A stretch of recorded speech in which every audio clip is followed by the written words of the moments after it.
Oregon Democrats passed a controversial abortion bill through the House last night, and it'll now go to the Senate.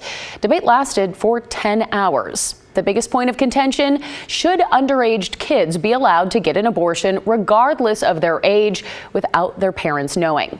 Let's bring in Blair Best now. And Blair, supporters say that this bill has been in the making for months. That's right, Brittany. Oregon Democrats have been working on it ever since the Supreme Court overturned Roe v. Wade last summer. Now, Republicans have been trying to postpone it, calling the legislation infuriating, while Democrats argue it removes barriers and protects access to reproductive and gender-affirming care. Now, the bill would require qualifying schools to provide students with emergency contraception and medication abortion. It would also require health insurance companies cover the cost of gender-affirming and reproductive health care for anyone, including minors, for things like sex change procedures. Now, it aims to keep the government out of medical decisions between providers and patients. Now, the most controversial part pertains to minors. Under this bill, anyone would be able to get an abortion regardless of their age, and in certain cases, they wouldn't have to get parental consent.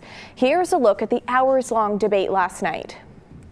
Abortion rights are coming under attack all across the United States. Providers are being criminalized and facing uncertainty and harassment, and at times even violence.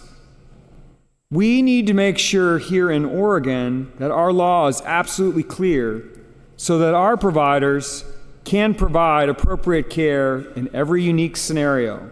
All of these medical age requirements need to be worked out, and that's going to take time, and it's not the kind of thing that will get done during this session.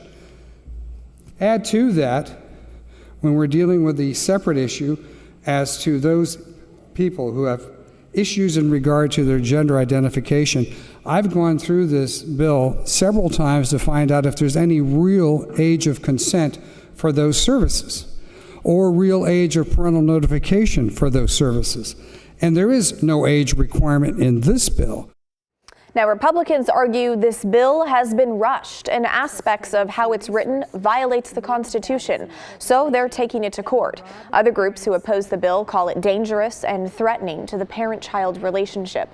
Now, Democrats believe this bill moves Oregon forward as one of the most protected states in the nation for abortion rights.